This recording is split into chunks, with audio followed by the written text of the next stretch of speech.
Okay, ladies and gentlemen, I am back. Welcome to another one of my solo-sodes here at Victory Men's Health. I have a topic today that I was asked to speak on by a colleague, and it is a reaction to the reaction to the reaction to the reaction, and blah, blah, blah, blah, blah, blah, blah. But the pushback or blowback that TRT is getting online, based particularly around the rhetoric of younger men using TRT who don't quote unquote need TRT. And it's interesting how the pendulum swings. I am the youngest cranky old man that I know. I've been in this industry for a while. I've been in this industry longer than most, but not the longest. But I started TRT when I was 25 and I'm almost 33, so coming up 8 years. And I've been professionally in the industry since 2019. And when I first started my treatment, no one knew what TRT was. If you searched it on YouTube, there was nothing. If you Googled it, there was Jay Campbell's ebook, which was incredibly helpful back when I started. And one of the upsides of this was that at least the information that was out there, if you looked for it, was correct. Now, TRT has become a buzzword. The space is noisy, it's saturated.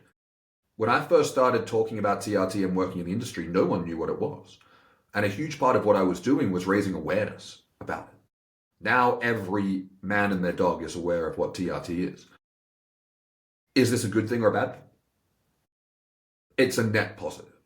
But when something is a net positive, it doesn't mean that it's unanimously positive. But if something has drawbacks and trade-offs, it can still overall be a positive thing. And TRT going mainstream, thanks to people like Joe Rogan, people like Andrew Huberman speaking about it, more celebrities coming out and owning up or being honest about their use of both anabolic steroids and testosterone replacement therapy, I think has been hugely beneficial, both for men understanding that certain physiques are not attainable naturally, and that's okay. But mainly, the part that I think is important is that many younger men are realizing that a testosterone deficiency is at the root cause of their negative symptoms, both physically and psychologically. Now, again, this is not without drawback. One of the challenges that we see day in, day out, that I see in my clinics all over the world, that I know that everyone working at Victory Men's Health has also seen, is that there are plenty of men, particularly younger men, who are seeking testosterone replacement therapy who do not actually have a endocrine deficiency and are instead either looking to offset the side effects of their terrible diet and lifestyle, or they're looking to enhance their performance in the gym. It's still a net positive. And I'll explain why. When it comes to popular topics on the internet, they will always attract people who are seeking attention. Given that TRT is such a hot buzzword and topic, it makes sense why everyone is now wanting to share their opinion on it and weigh in, because it is a buzzword that generates traffic and attention. And most people on the internet are not really here to try to spread knowledge or awareness or do the right thing for the world. They're simply trying to gain attention to monetize whatever it is they're selling. That's business. That's fine. But we really need to make sure that the correct information is available for the people who are seeking it, and for the people who are intelligent enough to disseminate what's actually going on. One of the main arguments, which I've spoken about prolifically, and I am sure I will have to continue to speak about to the point that even I get sick of talking about it, is that the myth that younger men would never need testosterone replacement therapy under any circumstances because their body is perfectly capable of producing testosterone is objectively untrue. And it comes from people who are loud, who don't know what they're talking about. Idiots say stupid things, and idiots will continue to say stupid things in all realms of science, information, life, and everything in general. The less intelligent someone is, the less self-aware they are, and the louder they are about their misinformed opinion. If this were the case, let's say, the industry would be vastly different. We would only be treating primary hypogonadism, which is age-related hormone decline. I guess we can think of it as the male version of menopause, even though that has the word men in it. Technically, it's called andropause. But male menopause, I think, sounds cool. A man's testicles have a shorter life than the human life expectancy, just like a woman's ovary. And this leads to a stark decline in physical and mental health when a male reaches anywhere from late 50s to 60s, maybe 70s if he's lucky and healthy. You know, it really seems to depend on when this kicks in from man to man. But the scenario that we would be in is that, well, if every young man just ate well, exercised, went outside, didn't spend too much time on their screen, had at least some degree of visible abdominal muscles due to a healthy body fat percentage of 15% or less, then every young man would have optimal healthy testosterone levels. And this seems to be the dominant paradigm that is expressed and perpetuated and essentially screamed from the rooftops by personal trainers who spent 6 weeks getting a degree on how to pick up and put down weights. For some reason, the less people know, the more they think they know about everything. And as someone who has been in the industry for a long time and primarily specializes in working with younger men, I guess probably due to the platforms in which I communicate the message, this is akin to someone who's never been outside and is screaming from the rooftops, which I don't know how they get on the roof if they've never been outside, screaming from the rooftops that the sky is in fact green. And as someone who spends a lot of time outside, in fact has gone outside every day for a while, I can say very confidently that it is in fact blue. One of the things that's interesting, and when you actually listen to patients or clients and you don't write them off as just kids wanting to get big in the gym and get on steroids, and there are a bunch of them in the mix, but to assume that all men under, let's say, 30 years old who are coming to a TRT clinic are in that boat shows such a lack of understanding of what's going on with people's health. We see day in, day out, young men who are doing everything right to the point that it's kind of neurotic and obsessive, who have testosterone levels that are lower than the average 70-year-old obese diabetic alcoholic. That's not good. And it's something that we see all the time. Now, does every young man who lives like that have terrible testosterone levels? Absolutely not. I see guys, naturally, who have testosterone levels well above the reference range, sometimes even double the top of the reference range. And they're doing really damn well. But you also see guys who are scraping the bottom of the reference range, or even are below the reference range, which, given how low the reference range is essentially a geriatric hormone level. And you're seeing this in guys who are 19, 20, 21 years old who are doing everything right. Everything right. And it's not just one or two cases. They're everywhere. And I think one of the harms is that when these men are learning about testosterone and they're going, hey, yeah, my symptoms align with that, maybe I should get my levels checked. And then they jump on YouTube and they see reaction videos, or they see people who even have medical credentials or professor credentials or PhDs or whatever. And they're coming out and spreading this nonsense based on the fact that they've never been outside to see that the sky is in fact blue. And people like myself, people like the team at Victory Men's Health, people like all the practitioners on the TRT and Hormone Optimization channel who are in the trenches doing this all day, every day, while these people are making YouTube videos, we're actually doing this. It is undeniable that the younger generation is in a hormonal epidemic, both men and women.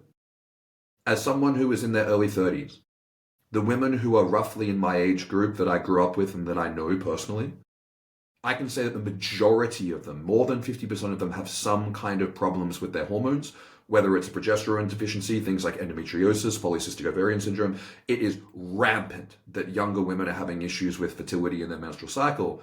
And it is also rampant that men are having these issues, but they're often dismissed as minor depressive disorder, anxiety disorder. Oh, you mustn't be tracking your macros properly. That must be it.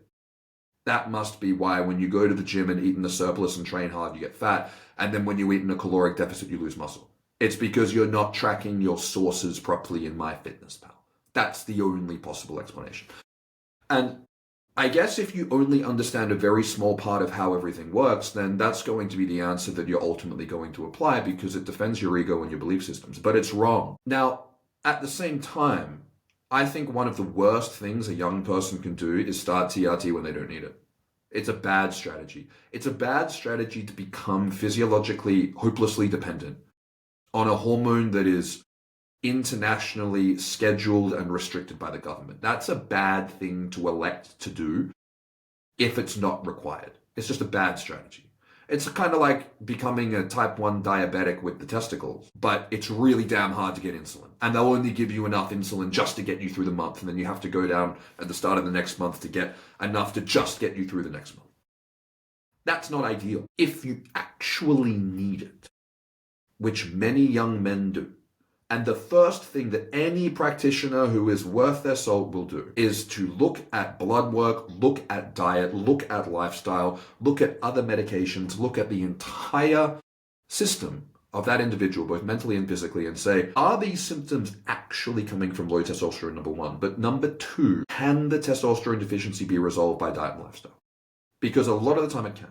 I see guys come in, they're drinking 20, 30 standard drinks on a Friday night, maybe a couple more, and when I say a couple more, I mean another 5 to 8 over the rest of the weekend. They're not sleeping properly, they're not eating properly, they're not going outside, they have 25% body fat, and they're going, oh, well, my testosterone levels are low. And we look at their labs and we see the luteinizing hormone is at 1 or 2. And we can say, yeah, look, your body is suppressing your testosterone production because it's trying to survive because you're treating it like a dumpster. That can be resolved. That can be improved. We can see in the lab work when the hormones are being suppressed. And we can see why they're being suppressed. And we can tell people to go fix their shit. And a smart practitioner will also say, if you did TRT now and didn't fix this, it's not going to work out the way you want it to. It's going to create side effects. Because we're pumping the accelerator when the body's pumping the brakes. And the body's smarter. Body knows what's going on. And you can't work against the body. You can work with the body. Can't work against it. It will win. It will push back. It will win. And you will suffer. So in this scenario, what we also see in these younger men who are doing everything right is their gonadotropins are mid-range. So we see luteinizing hormone at 4, 5, 6. And we see testosterone levels in the absolute gutter. Sometimes even to the point that it's closer to a female level than a male level. So my question for all these personal trainers who got their qualifications from a cereal box, my question to them is, from a biochemical standpoint, and from a biomedical science standpoint, and understanding human biology, how would the natural testosterone production increase further if all the inputs and outputs are optimized, and the signal from the pituitary gland of the testicles is saying, this is the correct amount of testosterone that this body is supposed to have? How do we fix that? Genuine question, and I would love to have a debate and discussion with someone who is particularly loud about this, so that they can come and embarrass themselves and humiliate themselves for the fact that they don't know what they're. The problem, though, is that when people are entering the space, they listen to the people with the most social proof. And in some aspects, that's a pretty good strategy. But when it comes to social proof generated by attention-seeking and YouTube likes or views, you're not listening to the correct people. You're listening to the people who get the most eyeballs on their videos. And typically, people get the most eyeballs on their videos by being contrarian or pissing people off. That's how the algorithm works. I did my undergrad in digital marketing. I can assure people that you get the most attention online by pissing the most people off. That's how the algorithm works. So, what do we do about it? There is not a war to fight here. There is no need for people to get tribal over the topic. But I would give people a couple of recommendations. Firstly, if you are an adult male and you are spending your time watching videos from YouTube influencers who are commenting on who is natty or not, or whether this person is or isn't on steroids, just think back to when you were growing up and women were gossiping in these gossip magazines about which Hollywood celebrities had had a boob job or a lip job or a facelift. This is the same thing. You should have more productive things to do with your energy, your time, and your mindset than gossiping about who is or isn't on steroids, because it has absolutely nothing to do with you. Unless you're competing against them professionally in sport, I guess that would be an exception. But if you were at that level, you wouldn't be spending your time on YouTube watching this crap anyway, because you'd have more important things to do, I would hope. So stop gossiping and fixating on who is or isn't on steroids and go and do the stuff that you know that you should be doing.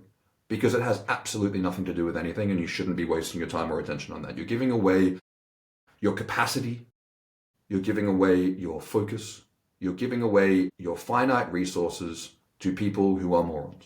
Stop doing that. Number 2, get comprehensive blood work reviewed and evaluated by a professional who can actually advocate for what's in your best interest and educate you about how to get you from where you are to where you want to be. That's ultimately why most people are seeking some kind of health advice. I want to get from A to B. How do I get from A to B? And testosterone replacement therapy is sometimes the thing that is needed to get you from A to B, but other times it's not. And people on YouTube are not capable of making that diagnosis for you. People in Facebook groups aren't capable of doing that either, but that's a separate discussion. People like myself, people like the connected group of professionals that we have on the TRT and Hormone Optimization channel, people like the team at Victory Men's Health are trained in doing this because ultimately what we would all like people to achieve is the benefits of TRT without needing TRT. That's ideal. That's what everyone who's not trying to make money off people is wanting to achieve. That is what is in the patient's best interest every single time. But if that cannot be done, if that ship has sailed, if it is not physically possible to optimize and improve natural testosterone production further, and the patient has symptoms of hypogonadism, it doesn't matter if they're 18 or 80, it has nothing to do with the conversation. Because younger people are dealing with hormonal issues that the older generation didn't have. This is a new issue. And we're growing up in a world that is drastically changing every single year. And it will change at exponentially faster rates with every year to come due to progressions in technology and now artificial intelligence. This was always forecast to happen. In the 40s, 50s, and 60s, people weren't going through a puberty being obese. I think that's a big factor. I think that if you're obese or morbidly obese or taking psychiatric medications or a combination of the above during development, it's pretty viable that your endocrine system is not going to develop properly. So if you don't rectify that until after you're 20 or 25, how is that system going to magically heal? How? It's not really possible. We're starting now to see the impact of what is potentially environmental endocrine disruption. I mean, my generation grew up wrapped in plastic. That can't be good. We don't really fully understand scientifically because it hasn't been studied yet. But we don't have to study everything with a peer-reviewed, interventional, randomized, placebo-controlled trial to be able to see with our own eyes how things are playing out and draw the dots. So this is a new issue that we're having, and we don't fully understand why this is occurring. But what we do understand is that there are pathways, there are a variety of factors which are likely contributing to this. And we can hypothesize whether it's more of A or more of B or more of C that's leading to more of X or Y or Z until the cows come home. But it doesn't change the fact that the sky is blue. It doesn't change the fact that younger men are having endocrine disruption and they're having these negative symptoms. And the most healthful intervention to resolve this out of all the tools that we have in the Western medical toolbox is optimizing the bioidentical hormone levels and activity in the body by using bioidentical hormone replacement therapy. So if this resonates, if you are wondering whether your testosterone levels are at the root cause of you not being the man that you want to be, contact Victory Men's Health, have a comprehensive blood test and an informed conversation with your provider about what might be leading to your negative symptoms and whether you would benefit from or whether you need testosterone replacement therapy. Again, whether you are 18 or 80 years old, if you're having these hormone issues when you're young, it is going to completely derail the trajectory of your life. It is going to cause you to have early onset diseases of aging, and your quality of life is going to be so much lower than what it could have been had you corrected these issues when you found out about them. I think it is fantastic that younger men are realizing the importance of testosterone in their body. And the first thing that they need to do is understand that the best pathway forward is to optimize your natural testosterone production as much as possible. But if that reaches a dead end and the levels are still in the gutter and you're doing everything right, the only path forward that is evidence-based and that is clinically effective is testosterone replacement therapy. I hope that helped, and I'll see you on the next one.